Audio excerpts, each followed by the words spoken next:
অজামিল এত পাপাচরণ করল,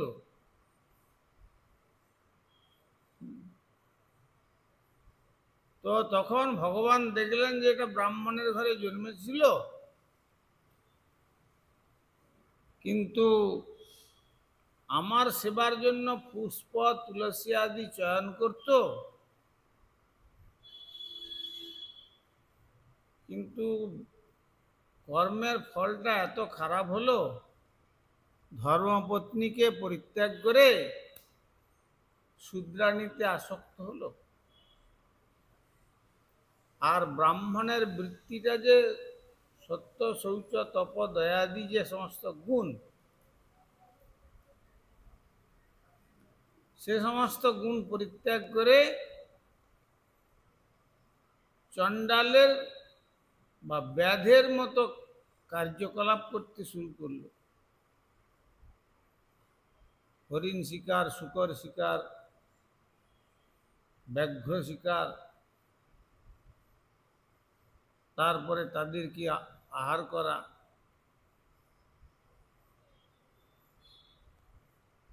সুতরাং এই যে আমার সেবা করলো, একে একটু উদ্ধার করতে হবে। আমার কাজ করেও তারপরে এইরকম তার স্বতন্ত্রতার অপব্যবহার করলো। সেই জন্য কি করলেন তিনি তখন অকস্মাৎ ঋষির লোমসের অঙ্গেতে খুব জ্বালা সৃষ্টি করে দিলেন।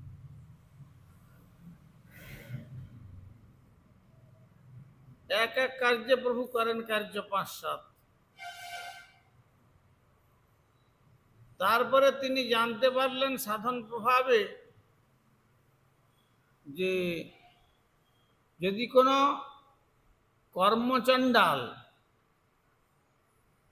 জন্মেতে ব্রাহ্মণ কিন্তু কর্মেতে চণ্ডালত্ব প্রাপ্ত হয়েছে,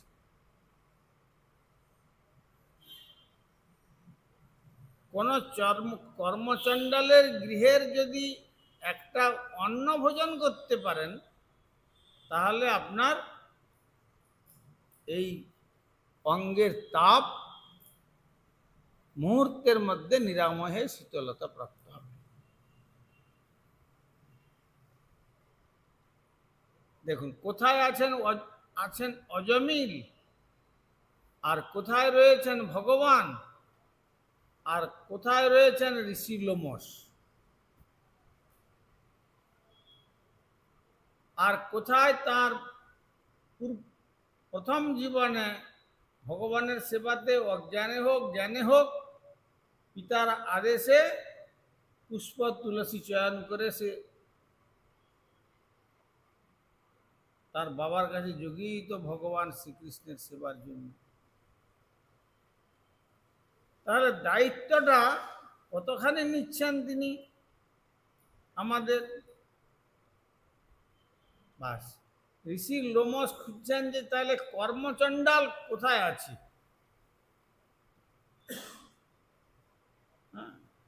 কর্মের দ্বারা চণ্ডালত্ব প্রাপ্ত, চণ্ডাল কুলে জন্ম নয়, কর্মের দ্বারা চণ্ডালত্ব প্রাপ্ত হয়েছে। তখন খুঁজতে খুঁজতে খুঁজতে খুঁজতে ঋষি পেলেন কোথায়? কান্যকুব্জ দেশে অজামিল পরীক্ষা। কান্যকুব্জ মানে এখন যে দেশের নাম হয়েছে কানপুর,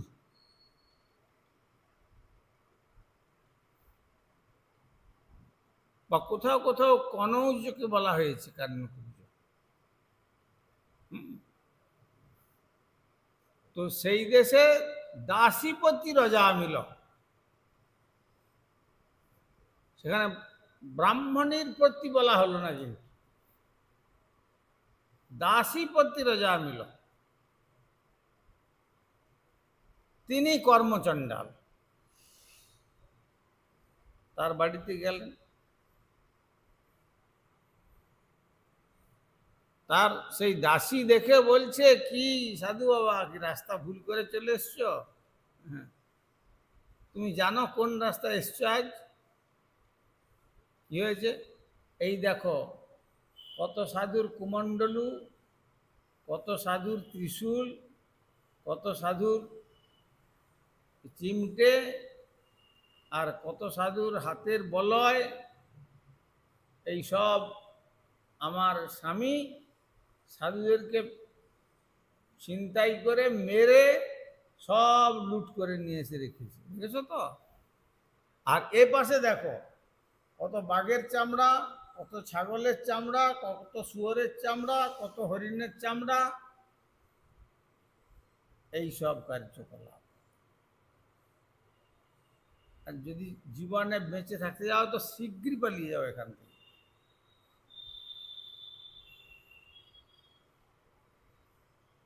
কিন্তু বৈষ্ণবের স্বভাব হয় তারিতে পামর। নিজ কার্য নাহি তবু যান পর ঘর। এটা তো বৈষ্ণবরা তো এই জন্যই জগতে বিচরণ করেন, নিজের কার্যের জন্য নন। সে ভগবত ইচ্ছাতেই হোক আর নিজ ইচ্ছাতেই হোক। বিশেষ করে শুদ্ধ ভক্তগণ ভগবত ইচ্ছাতেই পরিভ্রমণ করে। এই জন্য শুদ্ধ ভক্তগণ পরিব্রাজক রূপে তারা পরিভ্রমণ করে। কেন না, শুদ্ধ ভক্তগণের যে দৃষ্টি ভূমির দিশো দৃগ্ভাং দ্রভ্যাঞ্চা মঙ্গলং গ্রীব বহুদ্ধ সাধ্যতে রাজন বিষ্ণু ভক্তেশ্ব নিত্য।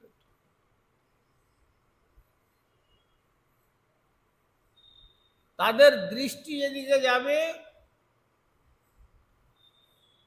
সেদিকে সব অমঙ্গল বিনাশ হয়ে যাবে। তাদের চরণ যেখানে পড়বে সে ধুলিটা পবিত্র হয়ে যাবে। ভূমির দিশ দিগ্ভাং, যেদিকে তাকাবে সেই দিকটাও পর্যন্ত পবিত্র হয়ে যাবে। যখন ভগবত ভবানন্দে দুহাত তুলে ভগবানের নাম কীর্তন করবে, ঊর্ধ্বের অমঙ্গল নষ্ট হবে।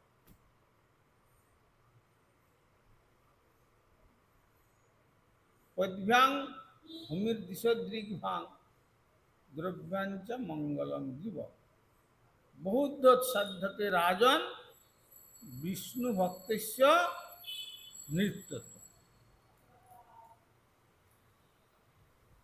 তাহলে তাদের এই রকম আচরণ। আর তাকে বলছেন সাধু বাবা তুমি যে এসছো এখানে কি মরবার জন্য এসছো? যাও যাও যাও, এই শীঘ্রই পালাও এখান থেকে।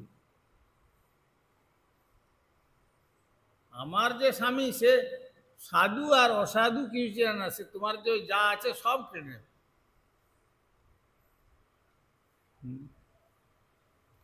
তখন লোমস বললেন, দেখো মা, আমি একটা তোমার এখানে একটা আমার কাজের জন্য এসেছি। কি কাজ? না, তোমার হাঁড়ির একটা অন্ন আমাকে দাও। তোমার বলছে, সাধু বাবা আমি কি করে দেব আমার হাঁড়ির অন্ন?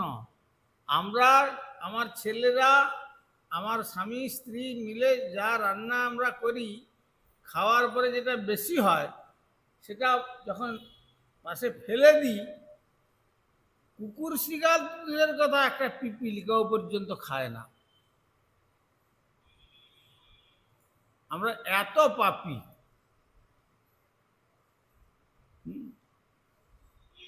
ওইখানেই পচে পচে নষ্ট হয়, একটা পিপিলিকাও খায় না, আপনি সেই জিনিস খাবেন? বলে হ্যাঁ, আমার একটা সেটাই দরকার।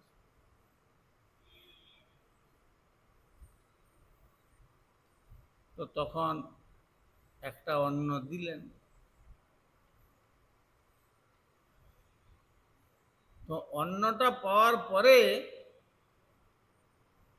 সেই লোমস এখন চিন্তা করলেন যে এর যে অন্নটা পেলাম, আমার তো শরীর একবার শীতল হয়ে গেল, আমাকে এর কি উপকার করতে হবে, প্রতিদান কিছু দিতে হবে। সাধুরা কি প্রতিদান দেবে? সাধুদের কিছু আছে প্রতিদান দেওয়ার মতো? সাধুদের যদি প্রণাম করে, সাধুরা তখন কি করে, কি বলে? তোমার ধন সম্পদ, পুত্র কন্যা এই সমস্ত আমাকে দাও। বলবে? বলবে কৃষ্ণে মতিরস্ত। তাদের হাতটা এইভাবে বরদহস্ত উঠবে আর বলছে তোমাদের কৃষ্ণেতে মতিটা হোক।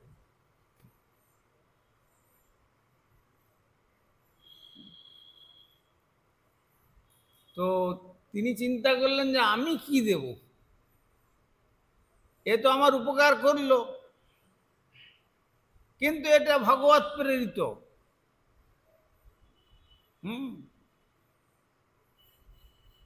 তখন বললেন দেখো মা, একটা কথা বলবো। গালজ্ঞ মহাত্মা, এক এক চন্দ্রপাত হলে একটা একটা লোম শরীর থেকে নষ্ট হয়।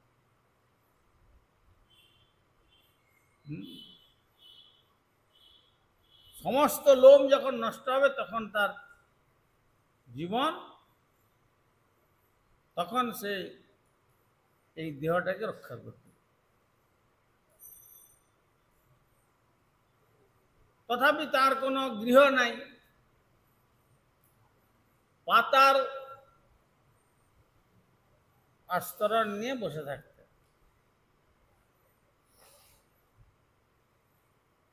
অন্যান্য ঋষিরা বলতেন যে সাধু বাবা আপনি একটা ঘরটার কিছু বানান,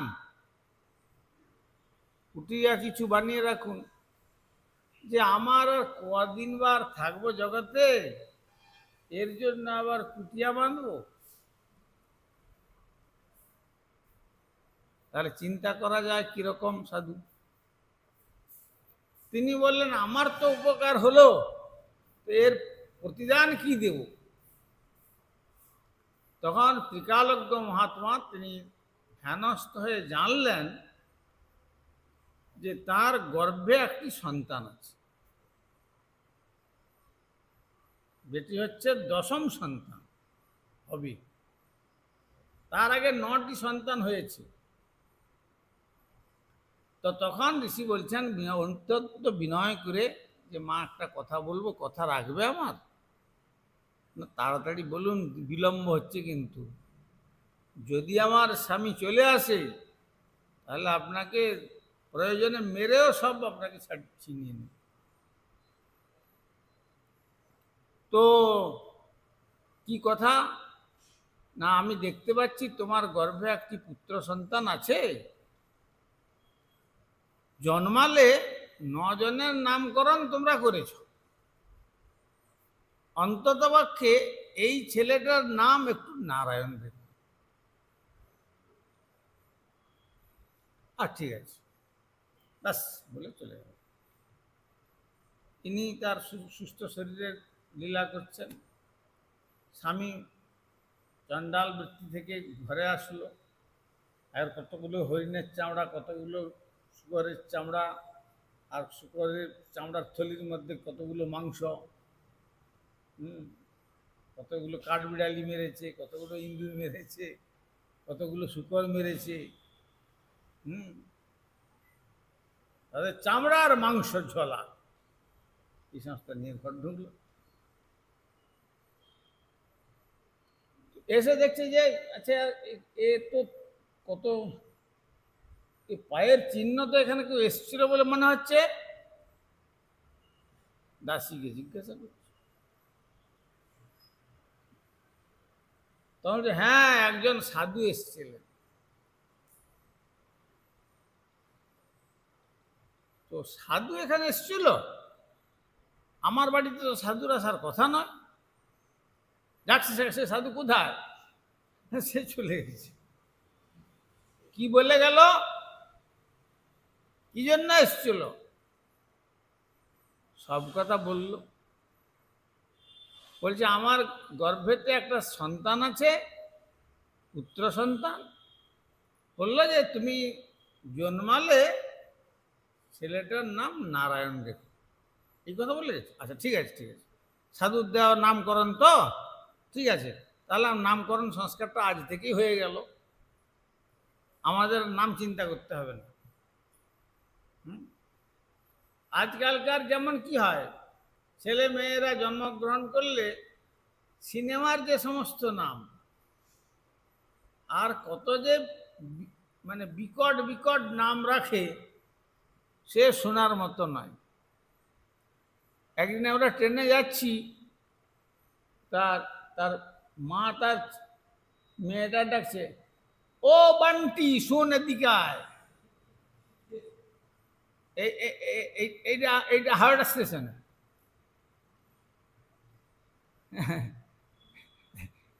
নাম আর খুঁজে পেল না, সেই নামে আসলো। তখন অনেকে শুনে হাসছে মনে মনে। হ্যাঁ, এই রকম সে কত রকম যে নাম মানুষ আজকাল রেখেছে ছেলেদের, সে আর বলার কথা না। কিন্তু আগে কি থাকতো, আগে ভগবানের দাস্যসূচক নাম রাখতেন পিতামাতা, নিজেরা রাখতেন না। সাধু পুরুষের কাছ থেকে গিয়ে তারা নামকরণ সংস্কার একটা আছে, সেইখানে ভগবানের সেবা করে বলতেন যে আপনি একটা নামকরণ করে দেন।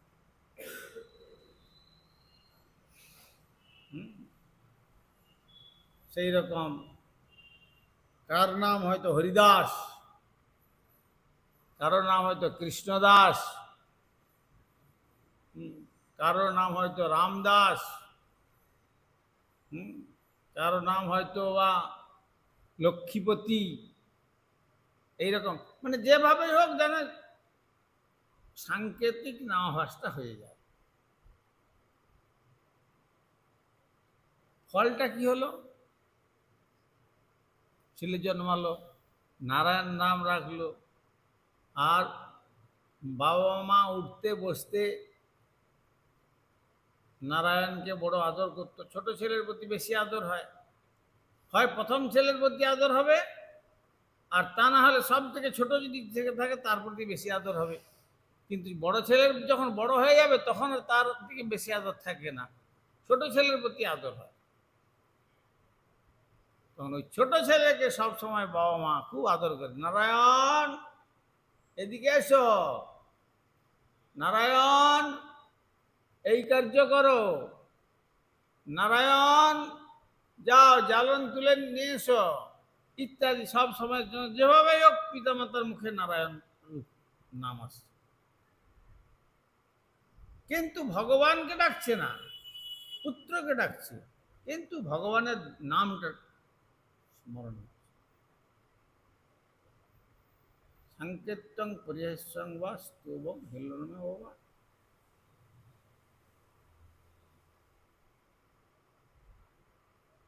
ভিগুবর নরমাত্রং তারয়েত কৃষ্ণ নাম। হে ভৃগুবর, সাংকেতিক নামাভাস হোক, পরিহাস চলে হোক, স্তব করতে গিয়ে হোক, অবহেলাক্রমেও হোক, যদি কেউ ভগবানের নাম করে, এই বলেন সাধুরাই আছে, দেখো দেখো দেখো দিনের বেলা হরি হরি, রাত্রিবেলা করে চুরি, এই যে নানা রকম বিদ্রুপ সূচক কথা, ওই যে দিনের বেলা হরি হরি কথাটা যে বললো, এইটা কিন্তু সাংকেতিক নামাভাস হয়ে গেল।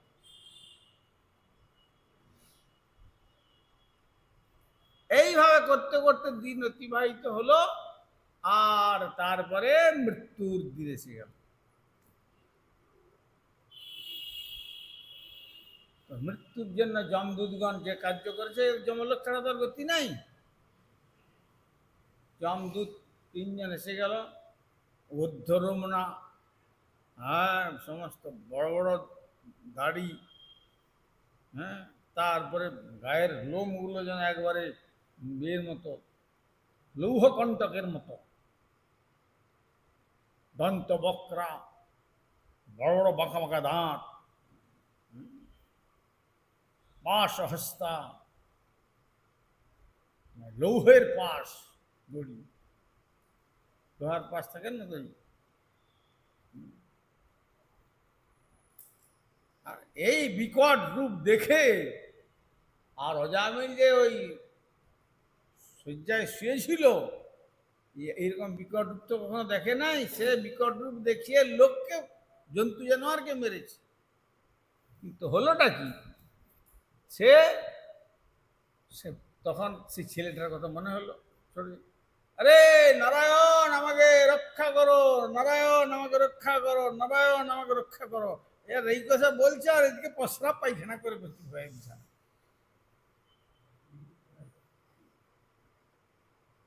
এইরকম অবস্থা। আর একবারে যাতনাময় দেহ নিয়ে এসে তার দেহ থেকে আত্মাটাকে বের করে যাতনাময় দিয়ে ঢুকাবে, আর সহস্র যোজন লৌহকণ্টক, তপ্ত লৌহকণ্টকাকীর্ণ পথ ক্ষণকালের মধ্যে তার মধ্যে ঘষলে নিয়ে যাবে। লোহা, একবারে লোহার কাঁটা লাল আগুনে লাল করা আছে, সহস্র যোজন পথ ঘন ঘন পুঁতা আছে, তার উপর দিয়ে ওই যাতনাময় দেহটাকে টেনে নিয়ে যাবে। কিভাবে ক্ষত বিক্ষত হয়ে যাবে শরীরটা। কিন্তু ওই যে যাতনাময় দেহটা তখন মরবে না, যন্ত্রণা পাবে। ওই জীব সেই যন্ত্রণাটা ভোগ করবে। আর যেই নারায়ণের এই বলছি নারায়ণ আমায় রক্ষা করো, বা সঙ্গে সঙ্গে চারজন ভগবান নারায়ণের দুধ এসে গেল।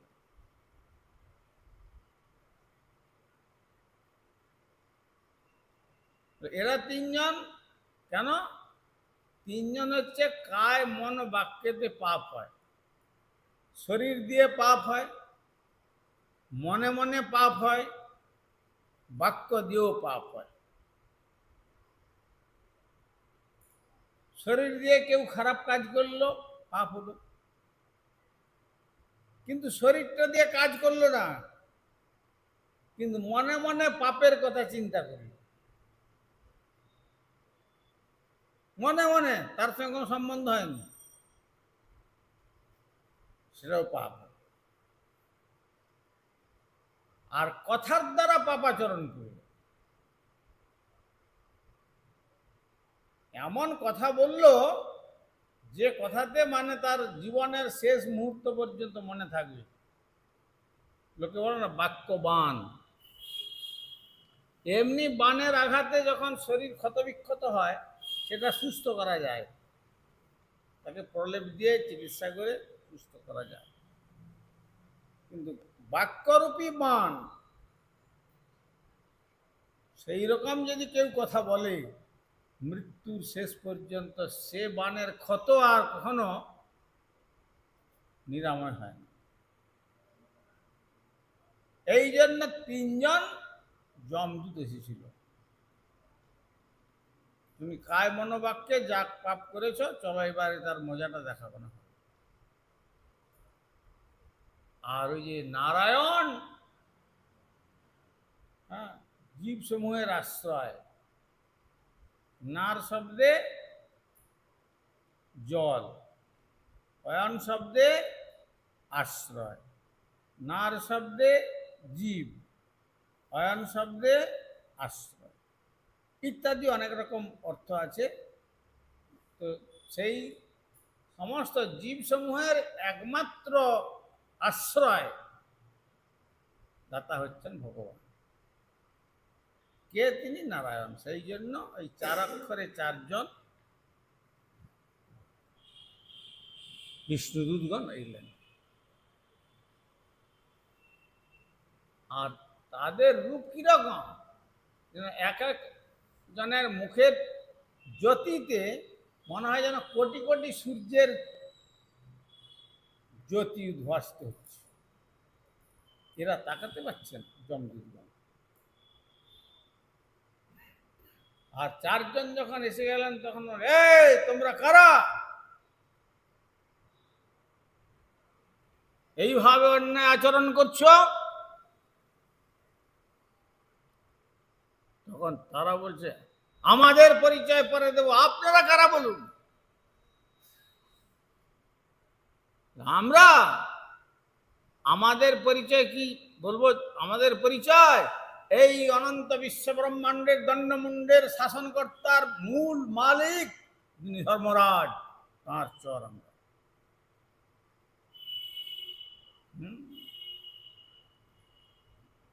তখন বলছেন তাহলে সেই ধর্মরাজ কি তোমাদের অধর্ম শিক্ষা দিচ্ছেন? একে তোমরা কি জন্য এইভাবে বাঁধবার চেষ্টা করছো? না, এ তো মহাপাপী। ব্রাহ্মণের কুলে জন্মগ্রহণ করেছিল, ব্রাহ্মণ কন্যার পাণিগ্রহণ করেছিল, তারপরে সেই কন্যাকে ধর্মপত্নীকে পরিত্যাগ করলো, শূদ্রাণীতে আসক্ত হলো, তারপরে শূদ্রাণীকে অবলম্বন করে 10টা সন্তান জন্মদান করলো, তারপরে চণ্ডাল বৃত্তি অর্জন করলো, গায়ত্রী মন্ত্রাদি জপ সমস্ত বন্ধ করে দিল, শুদ্ধ আহার এই সমস্ত বন্ধ করে দিল, কত সাধু সন্ত জন্তু জানোয়ারকে নিধন করলো। এর পাপের সীমা নাই। চিত্রগুপ্তের খাতায় আর এর যে চ্যাপ্টারটা ছিল সে চ্যাপ্টারটা সব ভরে গিয়ে আরো কিছু কিছু আলাদা পেপার নিয়ে এর পাপগুলো সব লেখা আছে। এক একজনের ইন্ডেক্সের থাকে তো বিষয় ব্যাপারটা নোটে। তো সুতরাং এর নামে যে হয়েছে সে আর সে কাগজ সব শেষ। চিত্রগুপ্ত আমাদের গুপ্ত চরিত্রের ভাব সেখানে সব ব্যক্ত করা আছে। আমি মনে মনে পাপাচরণ করলাম, তাহলে কেউ জানতে পারবে না। বলছেন যে আত্মারূপে ভগবান চিত্তের মধ্যে হৃদয়ে অর্জুন তিষ্ঠতি। আমি হৃদয়ে থেকে সব জানতে পারি সব সময়। তুমি ঘুমিয়ে গিয়ে তোমার কাছে কাল সর্প আসলে তুমি জানতে পারবে না, ধ্বংস করতে হয়ে যাবে। তুমি জানতে পারবে না, কিন্তু আমি জানতে পারবো আত্মারূপে। কেন? যখন থেকে তোমার মায়ের গর্ভে শুক্রাণুরূপে জন্মদান হয়েছে সেই সময় থেকে আমি তোমার সঙ্গে আছি। আর এই দেহটা যখন শেষ হবে ততক্ষণ পর্যন্ত সঙ্গে থাকবো। আর দেহটা ছেড়ে যখন তুমি যাবে তখনও পর্যন্ত আকাশ মার্গে বায়ুভূত নিরাশ্রয় অবস্থায় তোমাকে আমি নিয়ে থাকবো 1 বৎসর পর। তারপরে আবার জন্মান্তরে আবার তোমার সঙ্গে আসবো। সুতরাং সব জানতে পারছি। সেই জন্য তিনি বললেন তাদের সঙ্গে কক্ষ হলো, অধর্মের বিচার হলো। ধৃতি ক্ষমা দম শৌচ স্তপ ইন্দ্রিয় নিগ্রহ ধীর বিদ্যা সত্যম ক্রোধ দশকম ধর্ম লক্ষণ। ধর্মের কত লক্ষণ? 10টা। এই সমস্ত লক্ষণ কি এখন ধর্মরাজ ভুলে গেছেন?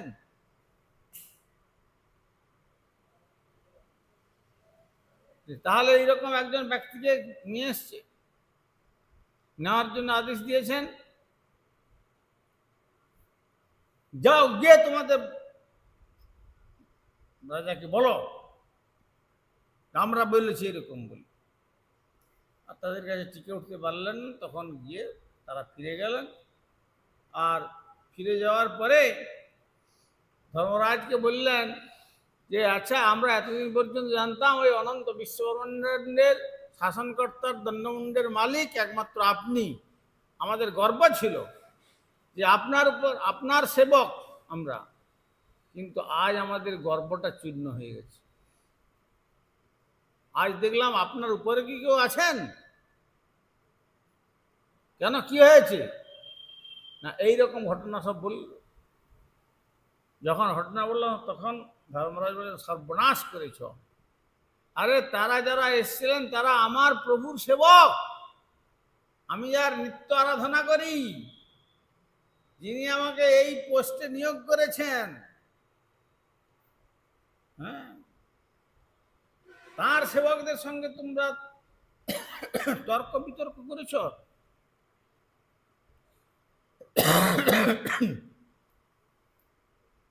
সেবক যদি অন্যায় করে তখন সেব্যের প্রতি মানুষ কটাক্ষ করে। কারো ছেলে যদি খারাপ কাজ করে, তোমার বাবাকে এই শিক্ষা দিয়েছেন বলে না? তো তেমনি তারা যখন বললেন যে ধর্মরাজের সভা থেকে আজকাল অধর্মের শিক্ষা দেওয়া হচ্ছে কেন? এই তো নারায়ণ নাম উচ্চারণ করেছিল মৃত্যুর সময়, এ তো যাবে না ওখানে। বলে তখন বলছেন এটা তো নারায়ণ তার ছেলেকে ডেকেছিল, ভগবানকে তো ডাকে নাই। তখন এরা বললেন ভগবানকে না ডাকলেও যদি এই যে কাগজকে উদ্দেশ্য করে যদি ভগবত নামটা উচ্চারণ হয়ে যায় তাকে বলা হয় সাংকেতিক নামাভাস। নামাভাসেতেই কর্মের বন্ধন থেকে মুক্ত হয়ে যায়। আর এ যদি জম লোকে যায় তাহলে আর লোকে ভগবান আরাধনা করবে? এইরকম আমরা তর্ক করেছি। তখন ধর্মরাজ বললেন, শুনো, তোমাদের যা শিক্ষা দিয়েছিলাম সব ভুলে গেছো, আবার আমার কাছে পড়া নাও। আজকে পড়া দিচ্ছি, ভালো করে মুখস্থ করবে। কি পড়া দিচ্ছি? জিহ্বা ন ব্যক্তিং ভগবদ গুণ নাম ধ্যেয়ম চেতেশ্চ ন স্মরণাৎ তচ্চরণার বৃন্দম কৃষ্ণায় ন নমতি যৎ শির একদাপি তানা নয়ধ্যম অসত অকৃত বিষ্ণুপুত্র। কাকে কাকে আনবে আমার এখানে, আমার এই জমলোকে নরককুণ্ড ভোগ করার জন্য? জিহ্বাটা পেয়েছিল, কিন্তু একবারও এই জিহ্বাতে ভগবানের নাম কীর্তন করল না। এক, চিত্তটা পেয়েছিল কনক কামিনী প্রতিষ্ঠা বিষয় ভোগ করবার জন্য, কেবল চিত্তের মধ্যে অসাধু বাসনায় বদ্ধ থাকল, কিন্তু চিত্তের মধ্যে ভগবানের পাদ পদ্ম চিন্তা করল না।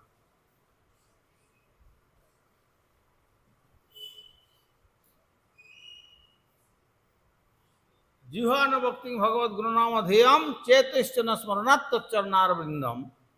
ভগবানের চরণ চিন্তা করল না চিত্ততে। মাথাটা পেয়েছিল, ভগবানের মন্দিরে এসে ভগবানকে দর্শন করে গাছের মতো দাঁড়িয়ে থাকলো। অনেক লোকে আসে না, এসে ভগবানকে যেন লোকে বলে কলা দেখি, কাঁচ কলা দেখিয়ে দেয়। ভগবান বলে তুমি যেমন আমাকে দেখাচ্ছ কলা, তেমনি তোমাকে আমি দিব কলার ফলা। কখন? মৃত্যুর সময়তে হবে। কৃষ্ণায় নমতি যাচ্ছিল একদাপি। মাথাটা পেয়েছিল, কিন্তু গাছগুলো যেমন দাঁড়িয়ে থাকে তেমনি দাঁড়িয়ে থাকলো, কিন্তু মাথাটাকে ভগবানের উদ্দেশ্যে একবারও নত হয়ে দণ্ডবত প্রণাম করল। কৃষ্ণায় নমতি যাচ্ছিল একদাপি তানা নয়ধ্যম অসতকৃত বিষ্ণুপুত্র।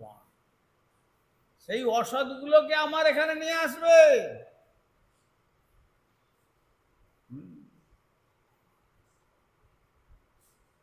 আর বাকি যারা এই কার্য করলেন তাদের জন্য আমার এখানে নয়, তাদের জন্য আমার